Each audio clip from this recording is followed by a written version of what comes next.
Let's go to Kyiv. Let's bring in Emmanuelle Chaze this evening, our correspondent. Good to talk to you, Emmanuelle. Let's start with what you're hearing on the ground about the situation in Kursk and this neighbouring Sumy on the Ukrainian side. Good evening, Gavin. Well, you know that the Ukrainian army has managed to hold on to a strip of land within the Kursk region since last August, but it's been a few days now that Russia has claimed that it has advanced on that strip of land. There are reports that all the bridges around Suja have been cut off, thus cutting off the Ukrainian army there of reinforcement of ammunition that would be necessary in order for them to retain their ground, and also like if the bridges are no longer available, that means they cannot retreat and that they are at risk of encirclement. There's also information coming from the Russian side, so to be taken with caution, that Russian troops have advanced as far as the border, the Ukrainian border. So this is the border with Sumy region, just across Kursk region. There's been intense fighting, ongoing fighting there, with a lot of bombing also occurring there, especially since the US cut off its satellite imagery sharing with Ukraine. This prevents Ukrainian troops to spot all Russian military movement with the US intelligence. They have other intelligence, but of course this greatly hinders them. Russia claims to have hit the rear of the Ukrainian army there, and the situation is, of course, closely monitored here.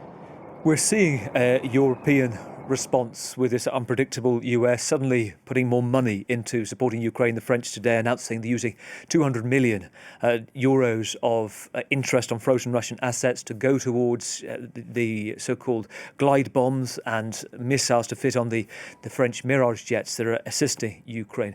And meanwhile, President Zelensky has been speaking again about these talks that are due tomorrow in Saudi. He's also announced a delegation, is that right?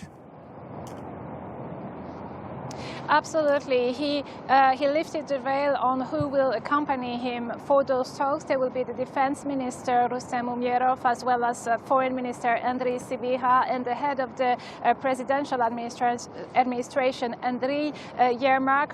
So the Ukrainian president is coming with a full delegation there, with the hope, of course, that the discussions will be a bit more civilized than what we saw in the White House recently. And there's a lot, of course, of questions here as to whether the mineral deal will be signed there. Also knowing that even if it is signed, there are also no reasons or no information going forward that Donald Trump would be keen on resuming the U.S. military aid to Ukraine. Also tell us, Emmanuelle, about what you understand to be going on right now with the Starlink system, that's Elon Musk's system, the satellite system so vital for Ukraine, that is paid for, I believe, by Poland, but talk that is at risk as well.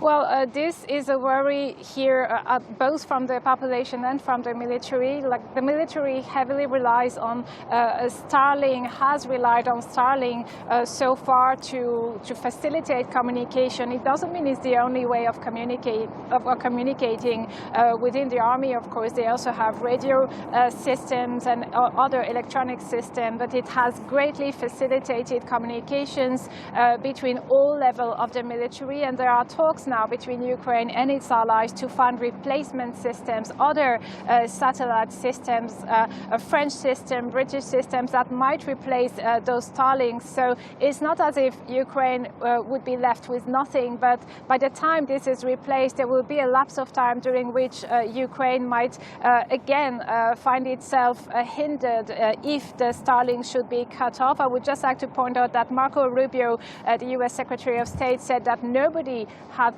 threatened to cut them off. So I don't know what he makes of the veiled threats by Elon Musk, but of course this is a worry here in Ukraine.